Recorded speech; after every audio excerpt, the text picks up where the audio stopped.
The day I came home from the hospital, my mother-in-law was standing in my kitchen wearing my apron.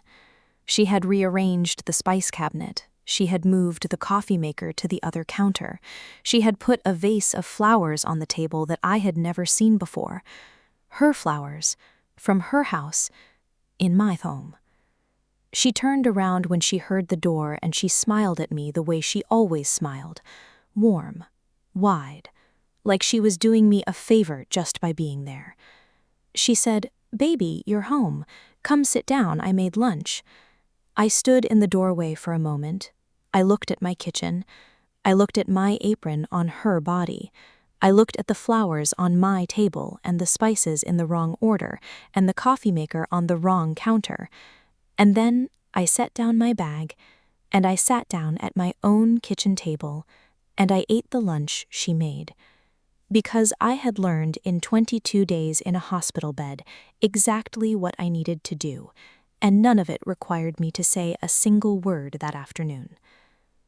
My name is Kezia Ann Whitmore. Kezia Ann Brooks for the 7 years I was married, but I have been Whitmore again for 2 years now, and I will never be anything else. I am 39 years old. I live in a house in Decatur, Georgia that I bought with my own savings in 2019, 2 years before I met the man I thought I was building a life with. And I want to tell you about the 22 days I spent in a hospital bed and what I did with every single one of them. But first I need to tell you about Diane and Gerald Brooks, because you cannot understand what happened without understanding who they were and what they believed they were entitled to. Marcus Brooks was the second of 3 children. His older sister lived in Charlotte and kept her distance with the particular skill of someone who had learned early that distance was the only way to survive her parents. His younger brother lived at home until he was 31. Marcus himself had moved out at 24 and had spent the following decade slowly, gradually, almost imperceptibly, moving back in, not physically, but in every way that mattered. His mother, Diane, was a woman who operated on the principle that her family was an extension of herself, not in the warm, loving way that phrase sometimes means, in the specific way that means she believed her preferences, her opinions, and her presence were always appropriate, always welcome, and always more important than whatever arrangement you had made without her. Her father, Gerald, was a quieter version of the same thing. He didn't insert himself the way Diane did, he just never disagreed with her.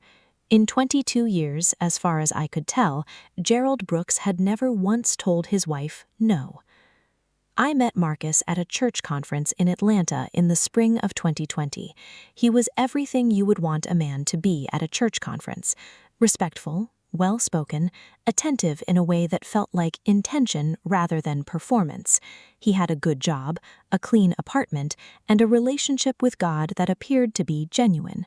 We dated for a year, we got engaged, we got married in the fall of 2021 in a ceremony that Diane had opinions about, from the venue to the flowers to the menu to the color of my bridesmaids' dresses, and which I navigated by smiling and choosing my battles carefully and telling myself that this was just how some mothers were and that it would settle down after the wedding.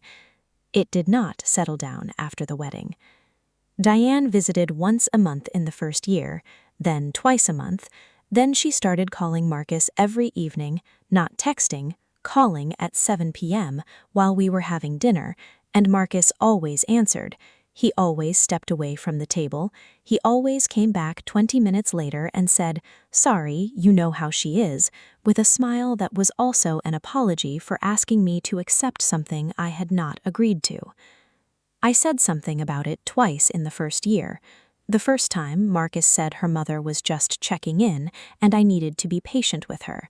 The second time, he said that family was important to him and that I needed me to be supportive. I stopped saying something after the second time, not because I had changed my mind, because I had understood something about Marcus Brooks that I was not yet ready to fully accept. He would always choose her. Not dramatically, not in a way he would have admitted or perhaps even recognized, but when it came to the small daily choices that add up to a life, whose feelings to protect, whose preferences to prioritize, whose discomfort to avoid, he would always, without fail, choose his mother.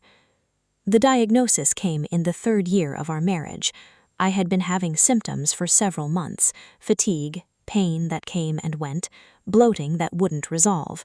My doctor referred me to a specialist.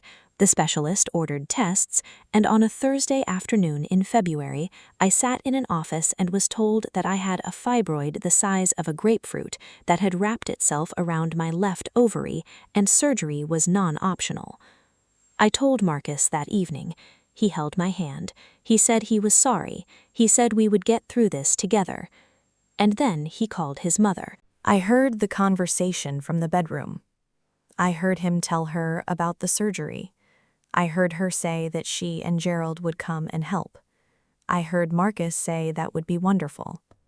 He came back to the bedroom and sat down and looked at me with the expression I had learned to recognize, the one that was asking me, without asking, to accept something he had already agreed to. He said, "My parents want to come and help while you recover. They can stay in the guest room." I said, "For how long?" He said, "Just until you're back on your feet. A few weeks, maybe." I said, "All right." I said all right because I was 3 weeks from major surgery, and I was scared, and I was tired, and I did not have the energy for the conversation that would have followed if I had said anything else. I said all right because sometimes you make the calculation that a fight you will lose anyway is not worth the cost of having it right now. But I also said all right because something had shifted in me that evening. Something quiet and decisive that I could feel settling into place the way things settle when you have finally understood what you are actually dealing with. I had 3 weeks before the surgery, and I used every one of them. The first thing I did was call my attorney. Her name was Simone Archer, and she had handled the purchase of my house when I bought it in 2019, before Marcus, when it was just mine. I told her I needed to understand something. I told her I was about to have surgery and that my in-laws were going to be staying in my home during my recovery, and I needed to know exactly what my legal standing was with regard to the property. Simone asked me several questions. How was the property titled? Had I changed the title when I got married? Was there a prenuptial agreement? Were there any joint financial instruments tied to the property? The answers were, in my name only, no, no, no. When I bought this house in 2019, I had been a single woman with a good job and 17 years of careful saving. I had paid 38% down in cash. The mortgage was in my name. The deed was in my name. I had never changed any of that when I married Marcus because, as Simone gently pointed out, there had never been a legal reason to. She said, "The house is yours, Kezia, entirely. Your husband has no legal interest in the property unless you have added him to the deed, which it sounds like you haven't." I said, "What would I need to do to make absolutely certain that's still true when I come out of surgery?" What Simone suggested was a precautionary step, a formal declaration and affidavit clarifying the ownership status of the property filed at the county courthouse, along with a legal notice that any occupancy of the premises by non-residents was subject to the owner's approval and could be revoked at any time. It was not aggressive, it was not a weapon, it was just a piece of paper that said what was already true, in a format that could not be misunderstood. I signed it 2 weeks before the surgery. Simone filed it. I received a certified copy. I put it in an envelope in my bedside drawer, and I did not tell Marcus it existed. The surgery was on a Monday morning in March. Marcus drove me to the hospital. He sat with me until they took me back. He kissed my forehead and said he would be there when I woke up. He was there when I woke up, and so, when I opened my eyes in the recovery room, was Diane. She was standing at the foot of the bed with her hands folded and her reading glasses pushed up on her head, and the expression of a woman who has arrived to take charge of a situation. She said, "There she is. Welcome back, baby." I closed my eyes again. I stayed in the hospital for 8 days, longer than expected because of a complication that resolved slowly. 8 days in which Diane visited every afternoon and sat in the chair by the window and talked about the house, about how she had reorganized the linen closet, because the way I had it made no sense, about how she had moved the furniture in the guest room to give herself and Gerald more space, about how she had started a garden in the backyard because the yard was just sitting there doing nothing. My backyard, my linen closet, my furniture. I listened. I said very little. I looked at the ceiling and I breathed, and I thought about the envelope in my bedside drawer. Marcus visited every evening. He brought flowers. He held my hand. He told me his parents were making sure everything was being taken care of at home, and wasn't that a relief? I said, yes, it's a relief. On the 14th day, when I was well enough to sit up and have a real conversation, I called Simone from my hospital room. I told her what I had been observing, about the reorganized closets and the moved furniture and the garden in my backyard, about the way Diane had started referring to the house as our home in front of the nurses, about Marcus's complete comfort with all of it. Simone said, "Do you want to move forward?" I said, yes. She said she would have everything ready by the time I was discharged. I came home on a Tuesday afternoon. Marcus picked me up from the hospital. He carried my bag. He opened the car door. He was attentive in the specific way he was always attentive when something had happened, present in the way he should have been present all along, arriving late the way attention always arrives late. We pulled into the driveway. I could see Diane through the kitchen window. She was at my stove. I went inside. She turned around and smiled and said I looked better and that she had made soup. Gerald was in the living room watching television in my husband's chair. Their shoes were by my front door.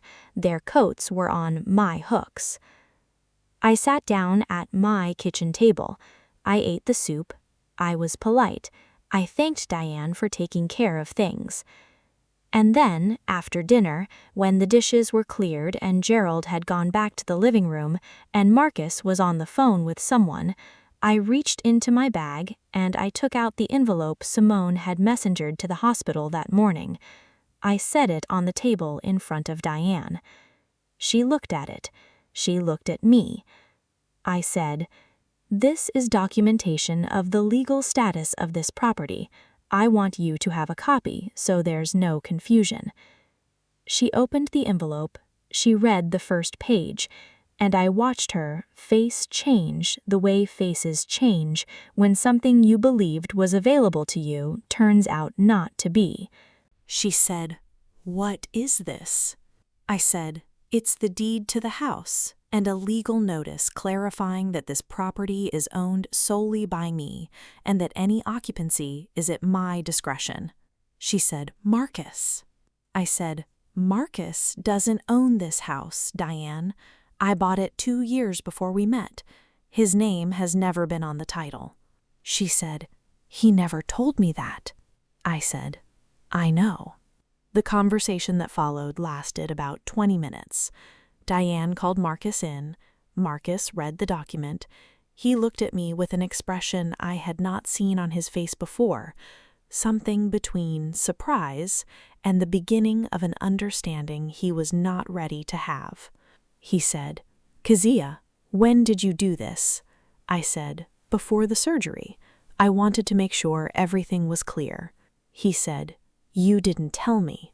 I said, "You didn't ask me before you invited your parents to move in." He didn't say anything. Diane and Gerald were back in their own home within the week. Not because I forced them out dramatically, I did not. I gave them reasonable time and I was civil throughout, but the document made the situation clear in a way that conversation never had and never would have. Somber, reflective. Marcus and I tried to work through what had happened. We went to counseling twice. In the second session, the therapist asked Marcus a question that I had been asking in various forms for 3 years. She asked him who his primary family was, his parents or his wife in the home they were building together.